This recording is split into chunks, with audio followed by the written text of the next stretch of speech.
Hello friends, welcome back to my channel. আজকে আমি দেখাবো তোমাদের কিভাবে তোমরা এনসিডি রেজিস্টার মেনটেন করবে। অর্থাৎ সিব্যাক করার পর যখন তুমি পেশেন্টটাকে স্ক্রিনিং করবে তখন তোমাদের এনসিডি রেজিস্টারে সেটা কিভাবে লিখবে সেটা আজকে তোমাদের দেখাবো। এখানে প্রথমেই আছে দেখো এনসিডি আইডি নাম্বার। এখানে তোমরা তোমাদের আইডি নাম্বারটা অর্থাৎ যেটা সিরিয়াল ওয়াইজ যদি 1, 2 যাই হোক সেটা তোমরা নিজেদের মতো করে একটা আইডি নাম্বার পেশেন্টের ফেলবে। তারপরে রয়েছে নেম অফ দ্য ক্লায়েন্ট বা বেনিফিশিয়ারি। এখানে তোমরা পেশেন্টের নাম লিখবে, সাথে যদি গার্জিয়ানের নাম ওয়াইফ অফ, সন অফ লিখলেও লিখতে পারো। এরপর অ্যাড্রেস লিখতে হবে, তারপর মোবাইল নাম্বার লিখতে হবে। এরপর পেশেন্টের যদি আধার কার্ড, প্যান কার্ড এগুলো থাকে তাহলে সেটা ডিটেলস এখানে লিখতে হবে।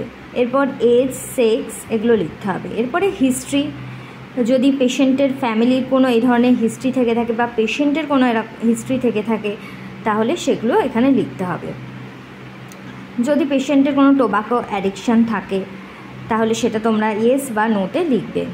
এরপর পেশেন্টটা যে এসেছে, যাকে তোমরা স্ক্রিনিং করছো, সেটা সিব্যাক থেকে এসেছে না পেশেন্ট নিজের থেকে এসেছে সেটা হিসাবে লিখতে হবে। যদি পেশেন্ট সিব্যাক ওয়াইজ যদি আশা দিদিরা পাঠায় সেক্ষেত্রে তোমরা পিবিএস লিখবে, আর যদি পেশেন্ট নিজে থেকে আসে তাহলে সেটা অপরচুনিস্টিক স্ক্রিনিং সেটা লিখতে হবে।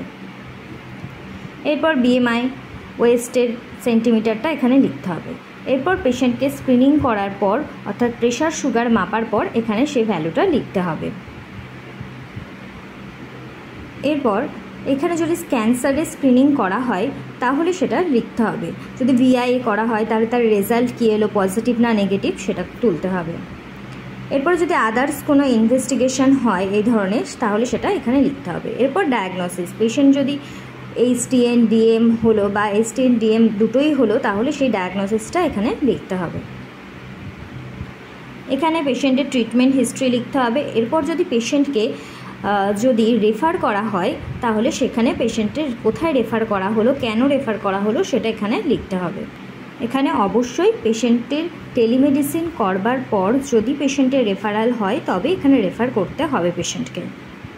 অর্থাৎ প্রত্যেকটা নিউ পেশেন্ট হবার পর তোমাদের টেলিমেডিসিন করতে হবে, তারপরে পেশেন্টের মেডিসিন স্টার্ট করতে হবে। এইবার এখানটায় টিবির হিস্ট্রি লিখতে হবে। যদি পেশেন্টের কোনো টিবির ড্রাগ চলছে তাহলে সেটা লিখতে হবে। ফ্যামিলিতে যদি টিবির কোনো হিস্ট্রি থাকে তাহলে লিখতে হবে। এছাড়াও প্রত্যেকটা পেশেন্ট আসলে তাদের প্রত্যেকটা পেশেন্টের কিন্তু টিবি স্ক্রিনিং করতে হবে। অর্থাৎ তাদের জিজ্ঞাসা করতে হবে যে এই ধরনের টিবির যে সিমটমগুলো হয় ওই ধরনের কোনো সিমটম তাদের রয়েছে কি না, সেগুলো জিজ্ঞাসা করার মাধ্যমে আমাদের স্ক্রিনিংটা করে নিতে হবে এবং সেটা ইয়েস না নো স্ক্রিনিংটা হয়েছে কি না সেটা লিখতে হবে। এরপর যদি স্ক্রিনিং করার পর তোমাদের মনে হয় যে সেটাকে স্পুটাম রেফারাল করতে হবে তাহলে সেটা স্পুটাম রেফারাল করতে হবে। এরপর দেখতে হবে যে টিবি ডিটেকশান হলো কিনা স্পুটাম রেফারের পর, তাহলে সেখানে ইয়েস নো লিখতে হবে।